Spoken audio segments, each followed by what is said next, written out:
Hello YouTube, Dave here again. Today I'm going to be taking a look at the 3.5 Dungeons & Dragons Tome of Magic. This was part of what I call the Alternate System series of books.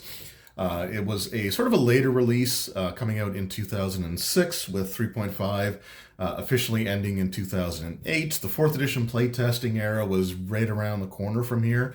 So some of these books, it really does feel like kind of an exploration of different ideas to see what people respond to see if any of it like makes its way into the 4th edition.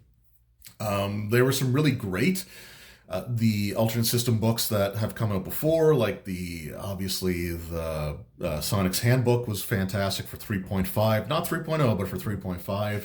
The expanded Sonic's Handbook, Magic and Truename was fantastic, but there was also like the Weapons of Legacy books, which was interesting, and it was a cool idea, something that I had already been exploring myself in my own D&D campaign, but it was just way too convoluted to really be worth using, and you typically sacrifice things that like there's just really no need for. Anyway, we're not here to talk about that. We're here to talk about Tome of Magic, and this was a really unique book because instead of it sort of being like an alternate like magic system or weapon equipment system, like gear improvement system. This was just 3 different types of magic that you can incorporate into your campaign. Now, first off, this cover is absolutely awesome here. You've got Regdar there. He's surrounded by this like mystical sort of scary looking force. This, I believe, would be a form of the Pact Magic. We have Pact Shadow and Truename in here. On the back, again, some really interesting art styles here. And this looked like a really, really cool book. And one that I was really interested in picking up. And I remember picking it up, working a couple of night shifts the next few nights after, taking this with me and kind of reading through it here. So we have Pact Magic. Powerful entities known as vestiges exist beyond the boundaries of life, death, and undeath. The Binder, which is the core class here, uses Pact Magic, a combination of symbols and secret rituals to summon these entities, strike bargains with them, and gain their formidable, sometimes bizarre and supernatural powers. They have Shadow Magic, so the plane of shadow is a dark, twisted reflection of the real world. The Shadow Caster, by understanding the fundamental properties of the plane and unlocking its mystical or magical abilities, learns to harness and channel its umbral gloom, shaping the darkness to serve her whim. And then we've got true name magic. So every creature has a true name, the word of its creation. The true name knows the primal language of the true namer knows the primal language of the universe, the language of true speech, and learns the true names of creatures and objects, gain control over them, transform them, or destroy them. Now, this isn't going to be like a super in-depth look, but we'll take a look at sort of each here for a little bit. And again, we got a really nice looking cover here. Inside, of course, all 3 different versions, all 3 different classes or concepts have their own unique sections. And they also have their own unique like page styling and presentation, so you can actually see the clear separation for each one there. Again, just a really cool sort of concept. So with Pact Magic, again, you're sort of summoning these vestiges and making deals with them. And to do so, you have to learn of their symbol, recreate their symbol. There's usually some sort of ritual that has to be performed or some sort of like act that has to be done along with it. And then you have to make a check to see if you can actually strike a deal with these vestiges. And so to do so, you make a d20 roll and you add your class level in the Binder class as well as your charisma modifier, and you have to equal or exceed the target DC. And if you do, then you get to gain some interesting abilities. As you progress in level, you get to gain like extra vestiges that you can bind to you as well. So again, some really cool concepts there. So we have like Acerak, the Devourer. So this is the creator of the Tomb of Horrors. This is that individual. So at this point in time, I guess he's been completely destroyed. We've had like the Tomb of Horrors, Return to the Tomb of Horrors. In the Age of Worms, the Tomb of Horrors has been completely abandoned, but the players can go there to get the Sphere of Annihilation, which, they may or may not remember to use when the time comes to do so. But anyway, so we got Acererak there. We've got his logo, his symbol, or his manifestation. It sort of appears as like the Demi-Lich, which he used to be before he was just sort of given back his physical body in the 5e era. But we've got his symbol there. His special requirement is you must place a gem the size of a human tooth or eye at the center of his seal there. And if you succeed on your binding check, then you can gain his powers. So while you're bound to Acererak, you gain the powers that the Great Lich held in his legendary on life. So you can detect undead at will. You can hide from undead. So the DC for intelligent undead to ignore you is 10 plus half your effective binder level plus your charisma modifier. You've got Lich's energy immunity, so you're immune to cold and electricity. You gain his paralyzing touch, the ability to speak with undead, and the fact that you are now healed by negative energy. So this was a really kind of a cool concept here. Some just weird art in this book. But the idea of like summoning these sort of like motes of creatures or whatever you want to call them, and then make a deal with them to gain certain powers, I thought was actually pretty cool.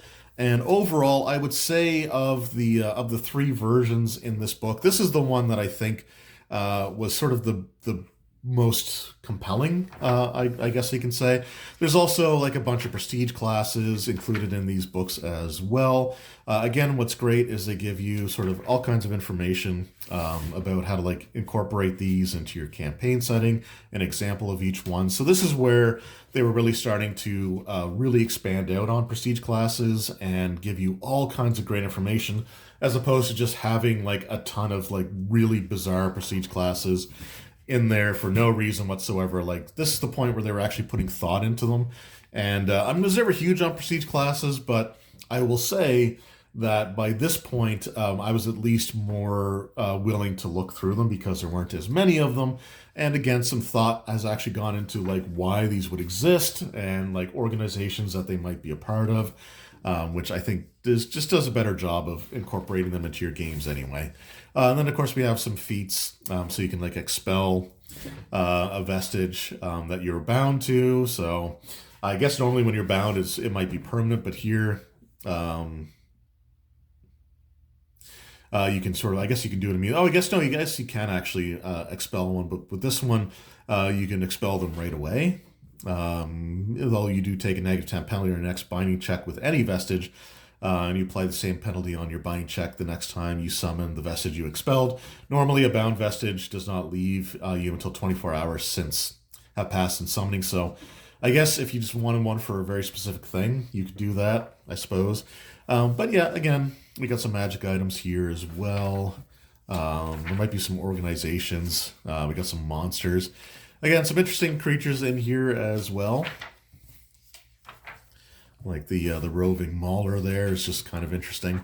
But yeah, some cool stuff included in here. We're just going to kind of skip ahead. We do have some organization stuff that you can incorporate into your campaign as well. And then we got the shadow magic. So the concept of shadow magic is basically that like it uses the concept of like for every action, there's an opposite reaction. So for example, to summon forth a burst of fire for a fireball, that's actually drawn from and removed from the plane of fire.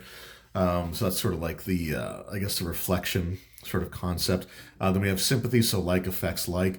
I don't know. This was kind of okay, I guess, as a concept here. So like for sympathy, if you were able to control like somebody's shadow, you can gain control over them as a person. It kind of sort of mentions like voodoo, like creating dolls shaped like specific people to affect them. And it's kind of a neat concept. We do have like the Shadowcaster class here. And what's interesting about them is they don't have like spells like a regular caster does, although they kind of do. Instead, they have mysteries per day. And I think you have to choose like a specific path of like mysteries that you pursue. So yeah, you do not cast spells of the classes, but you invoke mystical secrets called mysteries. Shadow magic progresses in very specific stages. You may not jump ahead in a path, although you need not complete a path if you do not wish to. Within a category Apprentice, Initiate, and Master, you can only learn mysteries of a new level if you've learned at least 2 mysteries of a previous level. So it's a bit more restrictive in how it works. And let's just go ahead and take a look at some of these mysteries and kind of how they work, how they function. So we got the mysteries and the paths. So we got the fundamental mysteries. So these are ones that are kind of like generalist in terms of like spell casting. So these are ones that anybody can do. And then we've got the Cloak of Shadows, Dark Terrain, Ebon Whispers, Eyes of Darkness, Shudders and Clouds, Touch of Twilight, and Umbral Mind. And then looks like we've got like the Initiate Paths, which is the higher level versions. And again, I don't know which ones they sort of come from, to be honest. But we got the Master Pass, and essentially it's just a way of breaking down their levels. So Apprentice is levels 1 through 3, Initiate is 4 through 6, and then Master Paths are 7 through 9. And again, we're not going to look at every single one here, but we've got some. We'll take a look at Arrow of Dusk.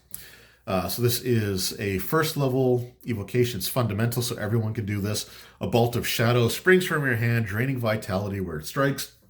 So this is a ranged touch attack that deals 2d4 points of non-lethal damage to the target. If you score a critical hit, you triple the damage, but it's non-lethal damage, and it doesn't improve. Like, that's the end of the description right there. So I think that might have been one of like the weaker aspects of this, is that they didn't improve necessarily as you progress through levels, which is something that like was a big problem with psionics in 3.0. So they kind of recreated that here again for some reason, and a lot of the abilities just weren't necessarily as interesting as like just regular spells like counterparts.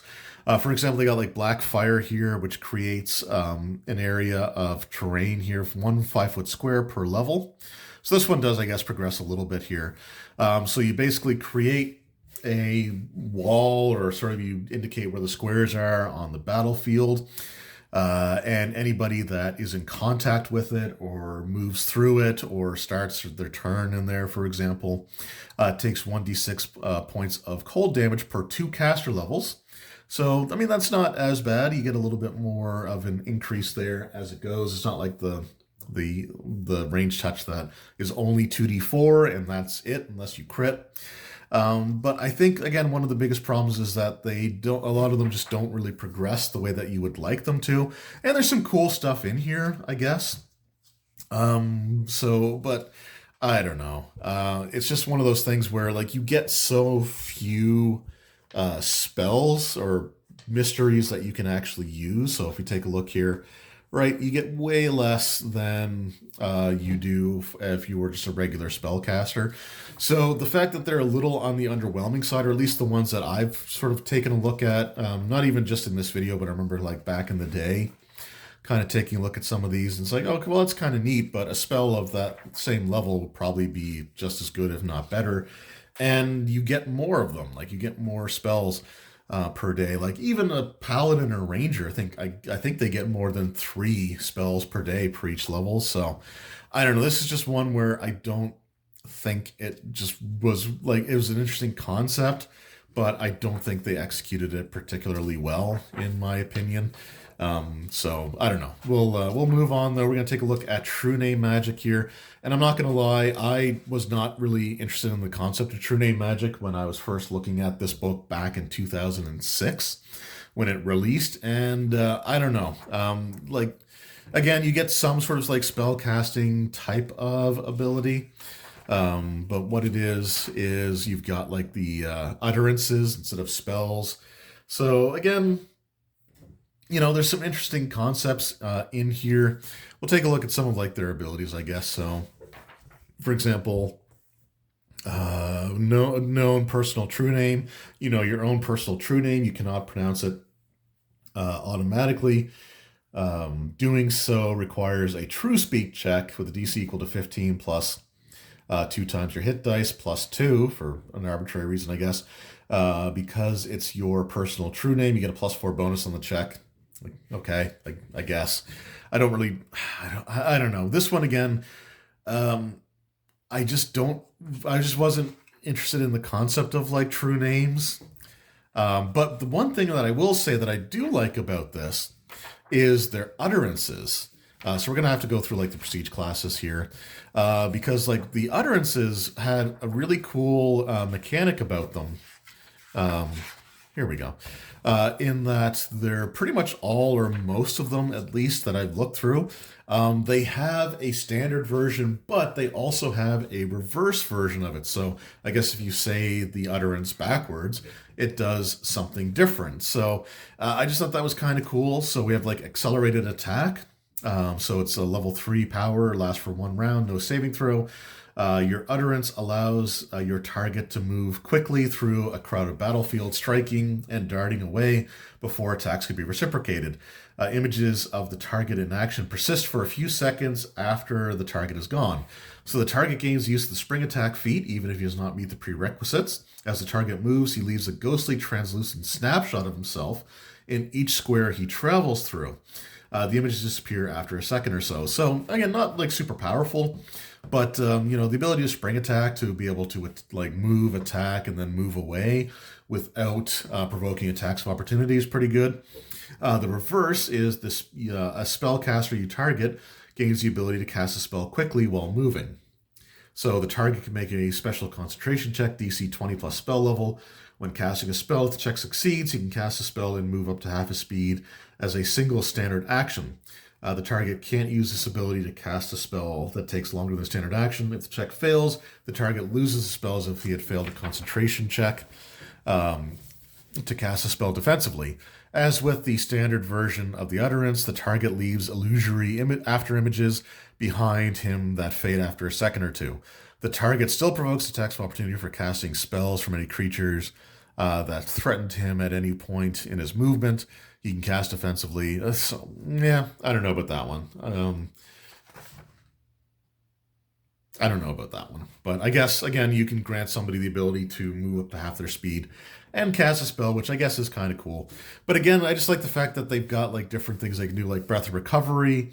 This utterance more powerful than Cleansing Breath. Oh, I guess I don't know if Cleansing Breath would be further on.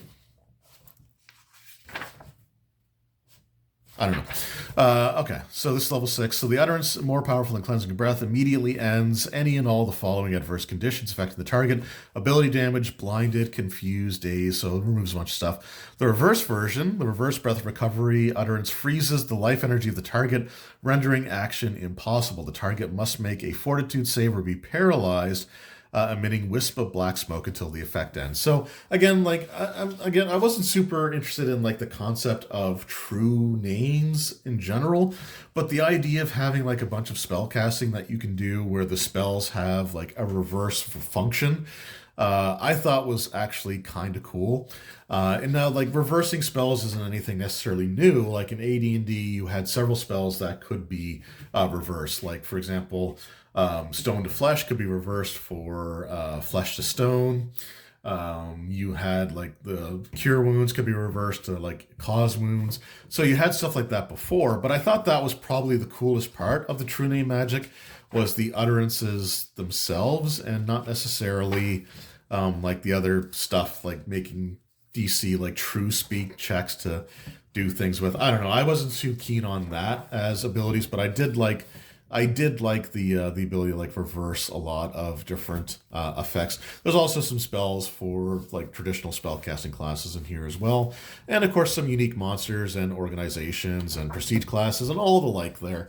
But anyway, that was just sort of my look at the Tome of Magic for 3.5. And as a book, the presentation of this book is off the charts. The artwork is really cool. The page layouts, the page artworks that they used instead of like the standard ones in all the other D&D books, I thought was really, really cool. Adds a lot of personality to it. The concepts, though, are hit or miss, I think. The Pact Magic was probably the most interesting, I think, overall of the three. And I think Pact Magic was probably the most playable of the three. Like the Shadow Magic, again, you're just not getting good enough abilities for the limited spell casting that you're getting. And again, you're meant to be like a spell casting class. Like that's sort of what you're meant to do.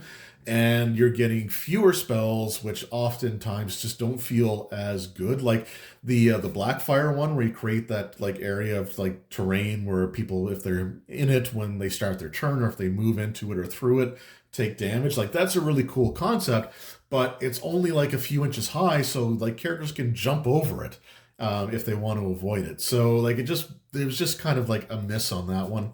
And True Names again wasn't something that I'm interested in exploring, but the utterances I thought was really, really cool. And ultimately, I just don't really know anybody personally that used anything from this book. And it was kind of, I think, the same reaction that I had to. It's like, okay, well, these are neat. And maybe I might make some villains that use these. I never did, but I was like, I might make some villains that use some of these. But overall, I just didn't involve them in my campaigns. Again, by 2006, 3.5 had already released a slew of books. I was already having to bring like a huge stack of books out whenever I ran my games. And this was just one that I just wasn't all that interested in after it released. I was really looking forward to it when it came out. When I was done looking through it, though, I was like, okay, well, that's kind of interesting, I guess. Some future books would have some support for these. Like, I know there were some other vestiges in some later books that came out. I don't know if there's like Shadow Magic support, and I don't know if they ever really did True Name support, but I think Pact Magic, anyway, did get a little bit more support, which again makes sense because I think of the three concepts, it's the most playable, and it's the one that, like, there's more incentive to play it because you're not losing more than you're kind of gaining by like being these classes. Anyway, let me know what your thoughts were of Tome of Magic back in the day. Did you play any of the classes? Did your DM use it for NPCs or anything like that? Let me know in the comments below. Thank you all so very much for taking time to watch this video. It really does mean a lot to me, and I will see you all next time. Until then, take care.